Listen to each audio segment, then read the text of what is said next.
Mandibulise kuni bathandi bezemidlalo eMzantsi Afrika, ingakumbi kuni balandeli bebhola elikhulu ke laseMzantsi Afrika.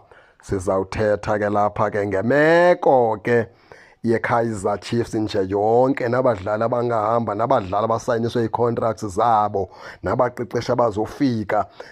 Kwehla kwenyukwa ke phaa ngaphakathi eNaturena abaphulaphuli. Njengoba niyazi into yokubana ke umnumzana uDa Cruz ngomnye wabaqeqesha iKaizer Chiefs eza kummemezela nje kwalapha ezintsukwini. Ikusingathi nguyena kuthathe intambo engena endaweni ke yabaqeqesha ababini, umnumzana ke uCedric Kazi kunye ke nomnumzana uBen Yosef. Naye ezaqwaya kabakho abantu azawusebenza nabo phaa ngaphakathi ke kuqela ke leKaizer Chiefs. Sibuye ke lapho sithethe ngoWandile Duba. iKaizer Chiefs uWandile Duba imsayinisa iminyaka emibini yonke, 2 years ye-contract. Yabicacisa ke mfeni koko sithi ke uWandile Duba likamva leKaizer Chiefs ayinolungu into yokubana ke ingamgcini ene-contract, ngoba isafuna ukuqhubeleka imsebenzise phaa ngaphakathi ke eNaturena. Yabuya ke Kaizer Chiefs asayinisa phaa uZitha Khwenika i-contract, umfana omdala naye usayiniswe liqela leKaizer Chiefs i-contract uZitha Khwenika. Akho lapho ke ayakhona. Abantu kakubonakala into yokubana ingathi ke bazawuphuma phaa ngaphakathi. U-Ashley Dupreez, Kaizer Chiefs ngathi i-contract yakhe ziba sayivuselela. Ibe nguGeorge Mahlow, umfana omdala, naye i-contract yakhe phaa ingathi ayivuseleleki. Ibe nguKhanye Samayo, ibe nguGustin Sireno.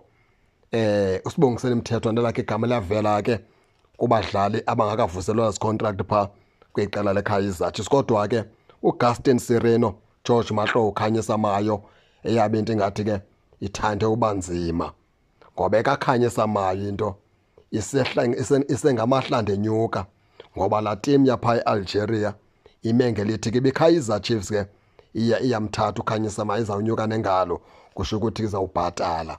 Umbuzo umile, iKaizer Chiefs xa iqhubeleka ibhatala izawuthi ibhatala ngokwe-performance kaMayo ibiyibona phi? Ngoba uKhanye Samayo mfana omntu azothi ga ngoku akathembisi into yokubana uperforme ngendlela apho ebezimaketha khona ukuthi ndithatheni, ndisafuna. Kodwa ke into yakhe ke ayikacaci, mhlawumbi iKaizer Chiefs isazawulilo laa dabi i-end up imfumana phaa uKhanye Samayo.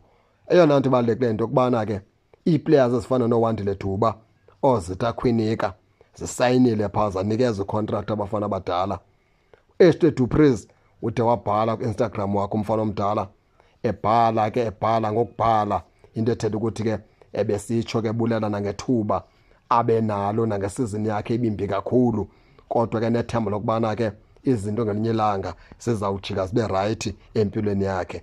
Injalo ke abaphulaphuli ke ningangena nanitsho into yokubana niva njani. Ningakhohlwa usubscribe kule channel ukuze ningaphoswa zezemidlalo endizanothulela zona kwixa elizayo. Kakuhle babukeli.